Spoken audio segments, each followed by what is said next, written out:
Good morning, students. Today I will discuss with you subsidiary books यानी कि cash book second. Normally subsidiary books को 5 part में divide किया जाता है and our first part is cash book, second part is purchase book and third part is purchase return book.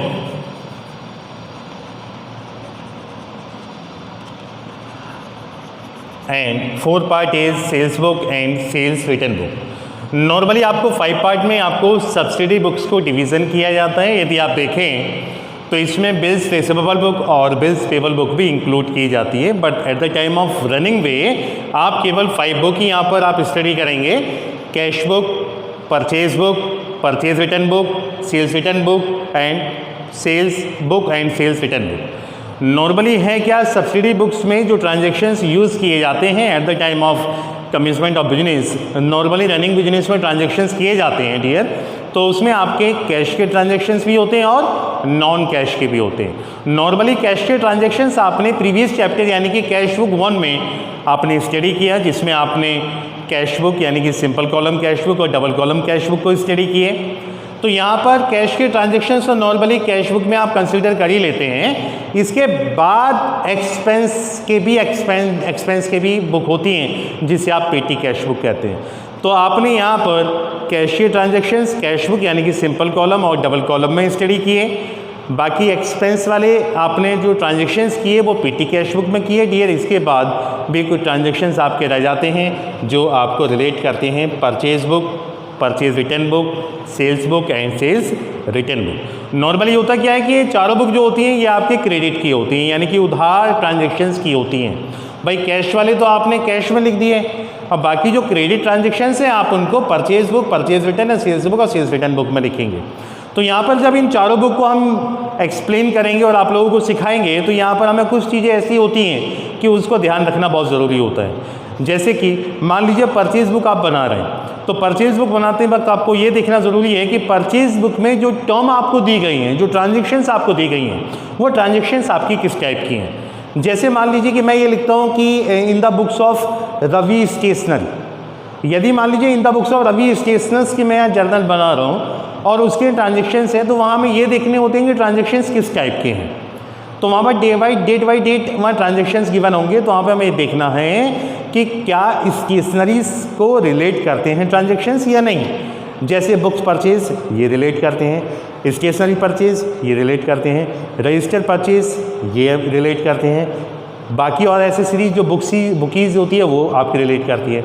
लेकिन यदि इसी ट्रांजैक्शंस में आ जाए आपका building purchase, computer purchase, scooter purchase, furniture purchase, तो ये रिलेट नहीं करते हैं। तो इस कंडीशन में हम क्या करते हैं कि उस वाले ट्रांजैक्शंस जो आउट ऑफ रिलेट होते हैं उनको आप अवॉइड करते हैं और इस बुक में आप उसको एंट्री नहीं करते। यहाँ पर जो बुकीज़ एंट्री करनी है, यदि स्टेशनर्स का है तो आप पहले एनालिसिस कर लीजिए क्या स्टेशनरी रिलेट करता है या नहीं। यदि आउट ऑफ स्टेशनरी रिलेट करता है तो उसको कट कर दीजिए, उसको कंसीडर नहीं करते। तो पहली बात तो ये हो गई आपकी। अब दूसरी बात ये होगी कि आपकी जो बुक है ये purchase book, purchase return, sales book and sales return, ये क्रेडिट बेस्ड होती हैं। तो यदि ट्रांजैक्शंस या क्वेश्चंस में कैश इन्वॉल्व हो जाए, कैश यानी कि मॉनेटरी ट्रांजैक्शंस इन्वॉल्व हो जाते हैं डियर, तो उनको भी आप अवॉइड कर देते हैं। ठीक है, तो 2 बातें याद रखनी है, एक तो आउट ऑफ ग्रुप उनको अवॉइड करना है और एक कैश वाले ट्रांजैक्शंस यहाँ पर अवॉइड करने हैं। बाकी के हम देखते हैं कि बुक किस टाइप के बनाएंगे। तो डियर पहले स्टार्ट करते हैं हम परचेज बुक। तो परचेज बुक जब आप बनाएंगे तो डियर फॉर्मेटिंग कीजिए। So first column is date, second column is particular, third column is invoice number and JF लिख दीजिए या फिर LF भी यहाँ कंसीडर कर सकते हैं। इसके बाद आपकी आ जाती है यहाँ पर डिटेल और ये कॉलम हो जाता है डियर आपका अमाउंट का। तो यहाँ पर परचेज बुक को आपको जो डिवीज़न करना है date, particular, invoice number, LF, detail and amount में करना है। सेम आपका सेल्स बुक में होता है, सेल्स बुक का भी आपका फॉर्मेट बिल्कुल सेम है आपका, इसी तरीके से आप इसके सेल्स बुक को भी करते हैं। सेल्स बुक का भी आपका फॉर्मेट इसी टाइप का होता है डियर, दोनों ही फॉर्मेट सेम है। अब बात आती है यहाँ के इसके ट्रांजेक्शन्स को किस टाइप से एंट्री करते हैं, कैसे करते हैं, ये देखिएगा।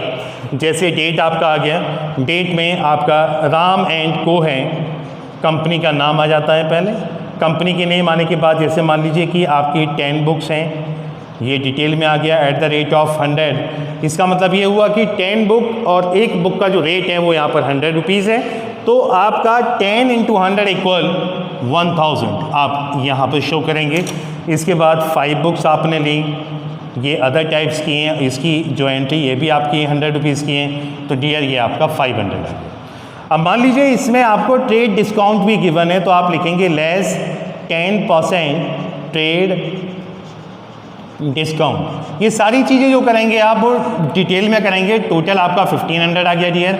जब 10% आप लेस कर रहे हैं तो आप यहाँ दिखाएंगे 150 और टोटल इसके सामने आ जाएगा आपका 1350।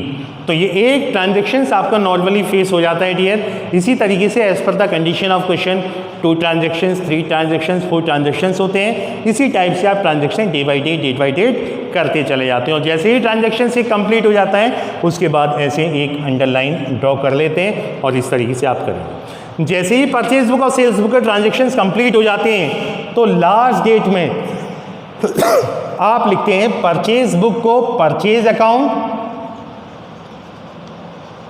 और सेल्स बुक को सेल्स अकाउंट, और यहाँ पर डियर इसका टोटल आ जाता है, जैसे कि यहाँ पर as per the condition of question है 1350। तो परचेज बुक में आप परचेज अकाउंट इंडिकेट करेंगे, सेल्स बुक में आप सेल्स अकाउंट इंडिकेट करेंगे। तो डियर इस तरीके से ये आपके ट्रांजेक्शन्स नॉर्मली फेस किए जाते हैं as per the condition of question. मान लीजिए मैं क्वेश्चन करता हूँ यहाँ पर 2019 में आपका जनवरी 1 है। जनवरी 1 में मैंने लिखा यहाँ पर इन the books of Ram and को स्टेशनर्स दिल्ली। तो इसका मतलब ये हुआ कि ये स्टेशनरी का वर्क करता है, तो यहाँ पर आप जितने भी ट्रांजेक्शन्स करेंगे वो स्टेशनरी वाली करेंगे। आउट ऑफ स्टेशनरी ट्रांजेक्शन्स यहाँ पर कंसीडर नहीं किए जाएंगे और कैश के भी यहाँ पर कंसीडर नहीं किए जाएंगे। I hope have you understand this purchase book and sales book. तो इस टाइप से आप परचेज बुक और सेल्स बुक को कंसीडर करते हैं, इस तरीके से आप बनाते हैं। तो बच्चे आप लोग जो है इस तरीके से आप क्वेश्चंस को सॉल्व करेंगे। बात ध्यान देने वाली है कि एक तो आउट ऑफ ग्रुप आपको नहीं लेना है और एक कैश के ट्रांजेक्शन्स नहीं लेने हैं। Thank you and have nice day.